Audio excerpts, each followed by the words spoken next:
Hey sluts, it's Christina. So today I'm going to show you guys my art book collection, aka my pride and joy in this world that I don't know what I would do without it. I don't know why I'm even attempting to make this right now because I have to leave for work in 30 minutes. So if the lighting changes later, just know that I had to film the rest of this at night or on a different day. But this is what we got. Henry's joining me now. When I say I have a lot, I'm not exaggerating because this is my box of them.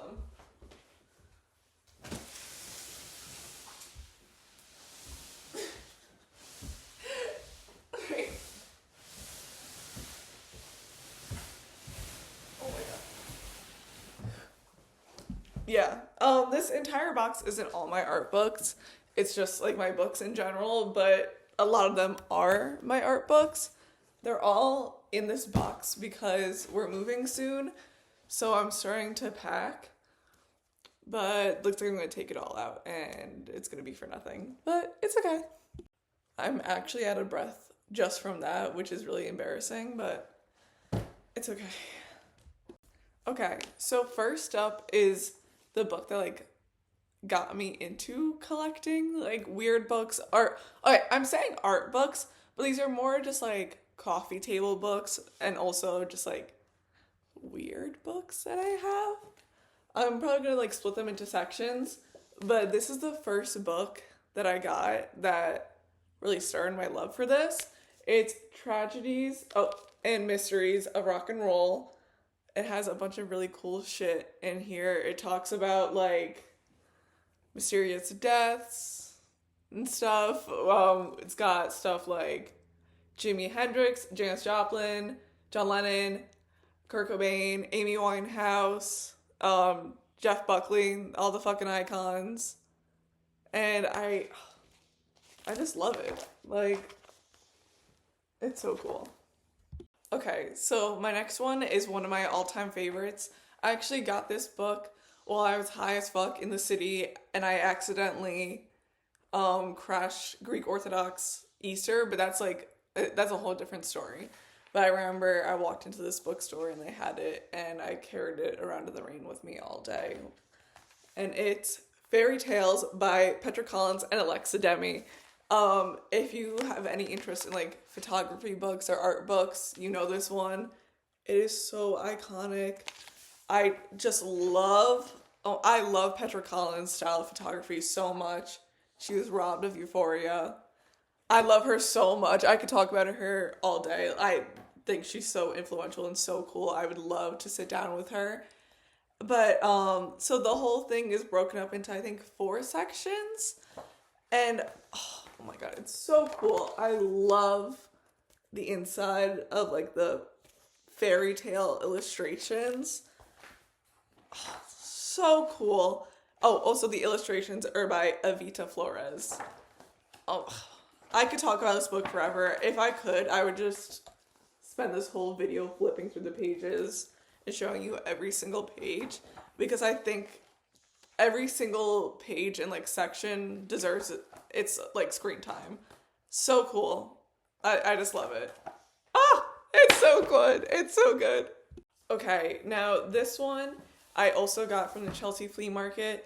And if you know me, I'm a tattoo artist and I love art books and photography books that have to do with tattoos. I have 2 of them, but this is I think the first one that I got. It's called Tattoo Witness by Mark Perot. I don't know if I'm saying that correctly. But it's just all a bunch of photos of regular people showing off their tattoos, little interviews with them about the meaning of their tattoos, if they have any meaning, just them as people. And I think it's so cool. They're all in black and white.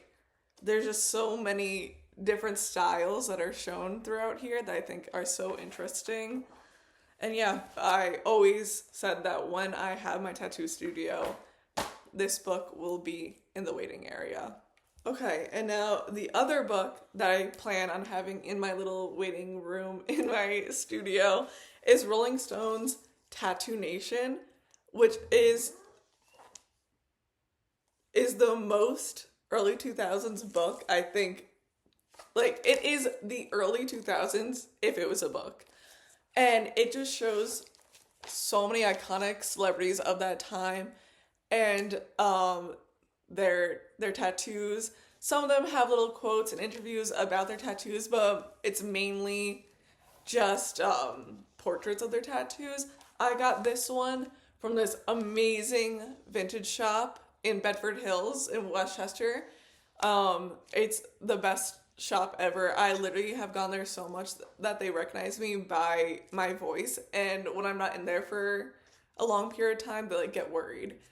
So yeah, check them out if you're in Bedford Hills. They're so sweet. It's just ran by like an old couple. I got my prom dress there. So sweet. They like I don't know, they have lots of cool books like these if you're interested. But yeah, in this book there's like Drew Barrymore, Pink, there's Outkast, there's Marilyn Manson. All really fucking cool ones. Actually, I hate Marilyn Manson, but some of his tattoos are cool. Yeah.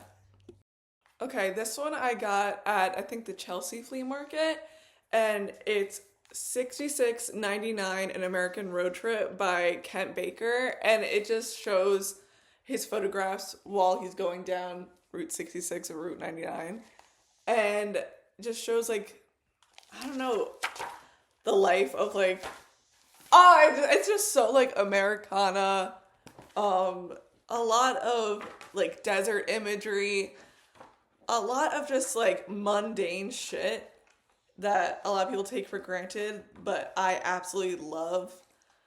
Oh my god, it's very like Southern Gothic. So cool. I love his work.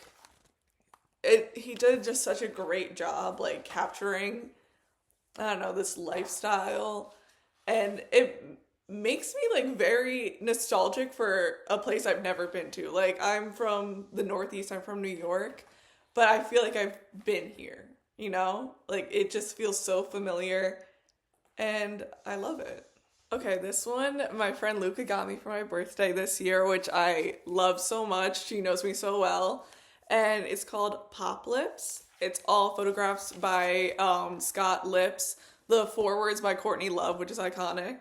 And these photos are like, I guess, the pinnacle of indie sleaze in the early 2010s. They're just so, it's just like the most hipster Tumblr girls era photography ever. Like it is like a perfect look into that aesthetic and style from that time, which I love. I think it's so good. Just that like bright, simple flash photography, like portraits. I think it's so cool. But yeah. Okay, if you know me, you know that David Sorrenti is my all-time favorite photographer in this entire universe.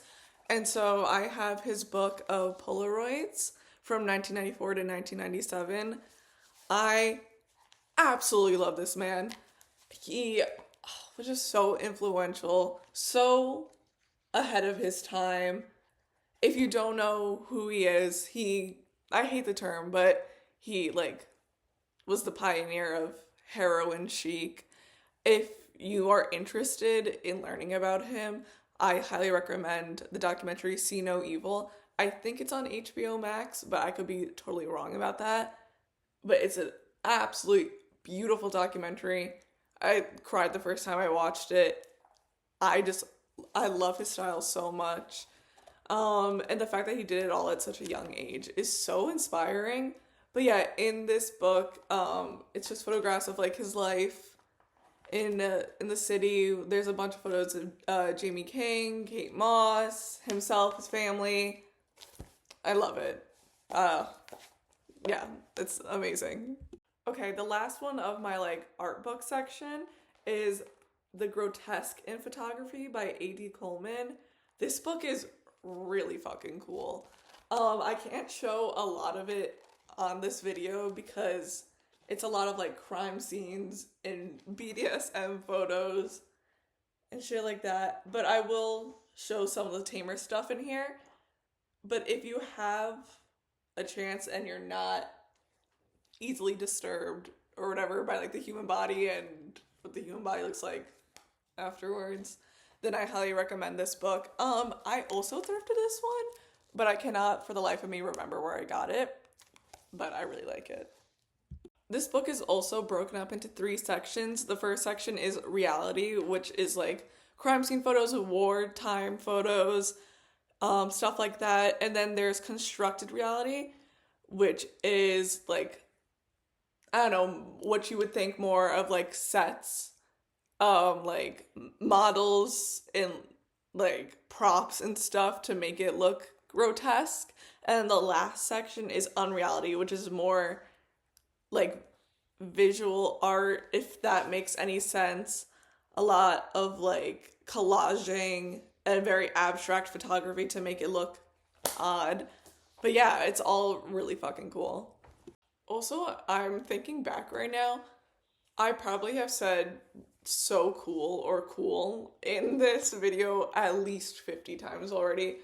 But that's really like, this shit is cool to me. Like, I love this stuff. So, alright guys, it's the next day. So now I'm going to show you guys my magazine section. So first off, I have my Mad Special Collector's Edition of the 100 Dumbest People, Events, and Things of the Century so far. And it is the most early 2000s thing you've ever read. I'm going to read you some of the table of contents. Page 4 is the Iraqi War, right? We've got Lindsay Lohan's Lush Life, the Israel-Palestine conflict never-ending story. That's from 2002. North Korea tests the bomb, 2006. The non-response to Hurricane Katrina, 2005. Kanye West VMA outburst, which is 2009. Oh my god. It's the Catholic Church covers up sex abuse, 2002. There's so many good ones. Like, there's so many. It's insane. Oh, Trump says Obama not American, 2011. This came out in when? How do I see when this came out? 2014! That's insane. More than 10 years ago. But it's so iconic. Okay, this is my other Mad magazine that I have. Viva la Stupidity with Che Guevara on the front. And this is from March 2008. It's a classic. I just love Mad so much. We gotta bring it back. I don't know. Do they still make magazines? I don't know. I love them. I used to like look at them so much when I was little when I wasn't supposed to. Cause I like thought that since they were cartoons, like they were for kids. They were not. Next up are 2 magazines that I absolutely fucking love. My girl Luca got them for me for my birthday last year. So like she knows me so well. They're the High Times magazine, which is it's such a sick magazine. It's all about drugs. The first one is from November 2001. It's Pot Magic, the Tales of Women, Witches, and Weed. And this issue is all about how people use weed, like, in spells and shit. I think it's so, oh my god, it's just so cool. And it's like this is from November 2001, and you can fucking tell, like, look at that graphic design. It's crazy. And then the next one that I have is my favorite. It's the Who Killed Kurt issue. I don't know what that has to do with weed, but if you know me, you know I fucking love Kurt Cobain so much. My cat's named after him. He's iconic. The back ad is about, like, trying to sell you something to help you pass your drug test. Now, I'm going out of order, but this is the first magazine I bought, and I'm so mad at myself because it's the Playboy 35th anniversary issue. I got it at that that vintage store, Vintage in Bedford Hills. And when I got this in high school, I like ripped out so many of the pages and put them on my walls. So now it's missing so many pages, which pisses me off. And this is from January 1989. It says $5. I was like 30. But so many icons in this. I can't show you most of it, but I'll show you like the illustrations that are in it. Now this one is my favorite magazine of all time. I think it might be like one of my favorite things that I own. It's the Angelina Jolie Rolling Stone issue. If you have a brain and if you're cool, you know how amazing this issue is, how iconic the photo shoot is. And let me just read you like the front of it. We have inside America's Most Dangerous Marriage, when she was married to fucking Billy Bob or whatever. Blood, Sugar, Sex, Magic, Angelina Jolie. Then we have Slipknot, Scary Summer, Stevie Nicks, Blink-182, and Eve. What a fucking lineup. Okay, this one's my other Rolling Stone magazine, which I don't know if I can show the cover of it. Maybe I'll just cover it. But it's the Christina Aguilera issue. I actually just got this one over the summer. This is from November 14th, 2002. So cool. Like the cover says, "Are we gun crazy?" Michael Moore on America's Fatal Addiction. Literally nothing has changed. It says, plus Bowie, Eminem, Nirvana, Tom Petty, The Hives, Bright Eyes, and the Foo Fighters. Iconic. Oh, I love it! Okay, now my last magazine, I don't know if it really counts as a magazine. Because it's like, I don't know, it does not feel like, I guess it is a magazine, but it's the Dulude Spring Summer 2023 issue. And I love Dulude. I've been following them for a long time. I just love the aesthetic. I love everything about them. If you ever want to collab, I'm here for you.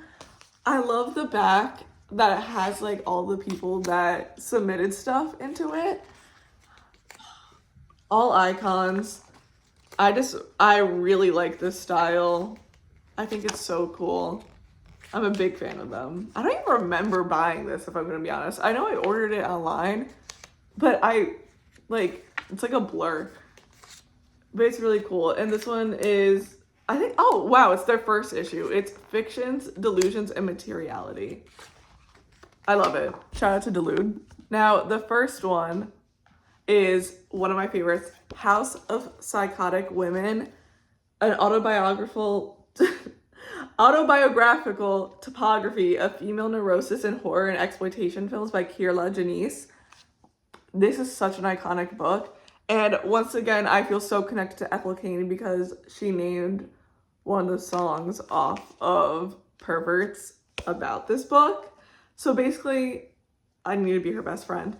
And this book is just all about how women are shown in horror and exploitation films, and horror is my favorite genre of all time. So I don't know, I really like hold this book close to my heart. And also it has so many like iconic movies in it, like Possession, Black Swan, Carrie, but there's also a lot of ones that I had not heard of before. Like it goes all the way back to like the 1920s till now, and I want to make it my like mission to watch every single movie in here. Okay, now for my last section, it's gonna be really short, but this is just gonna be like the cool books I have. I don't know, they're all nonfiction, they're all, I don't know, books that I love that don't fall into either of those categories of like art books or magazines. They're just super interesting. Okay, here's another one about movies. This book is fucking gigantic. It's so thick. I got this from the MoMA and it was so hard to carry home on the train. But it's 100 movies of the 2000s. And it just goes through, I think, 10 movies from each year. Yeah, that makes sense. From like 2000 to 2010. And oh my God, it goes through how they were made, the storyline, cinematography, like, I love it so much. This is another one where I want to make it my mission to watch every single one in it. And there's like a lot in here that I love already. Like, oh, also, I love that the opening is from No Country for Old Men. So cool. Okay, here's like another pretty big book. It's Playboy's The Century of Sex, History of the Sexual Revolution from 1900 to 1999 by James R. Peterson. And fucking Hugh Hefner, fuck that guy. But this one's just all goes through how people's relationship with sex has changed throughout the 1900s, which I think is so cool. Like, it goes through how people express themselves sexually throughout like World War II and like the Vietnam War, the Cold War, all stuff like that. How vibrators were introduced, how like mainstream media portrays sex and all that. I think it's really interesting. I haven't finished it. I've like just skimmed through parts of it, but I need to get around to actually reading it. The last one that I'm going to show you is the Amok Journal. And this is a really fucking interesting book. It is comprised of different like research papers and articles about weird topics, and they're broken into different chapters. And I think there's about like 10 different papers inside each chapter, but the chapters are autoerotic fatalities, which means people who either accidentally or on purpose die while like jerking it. Trepanation, Gattero, Jacopetti, Cargo Cult, NSK, Self-Mutilation Amputee Fetish, Infrasound, and Psych Out. For an example, one of the articles in here is about someone using a concrete enema. So yeah, do with that what you will. Okay, yeah, that's all. I think that video probably was only interesting to about 3 people I know. But yeah, this is like my pride and joy. I love my books so much. There's so many on my Goodreads that I want to keep adding to. But yeah, thanks for watching.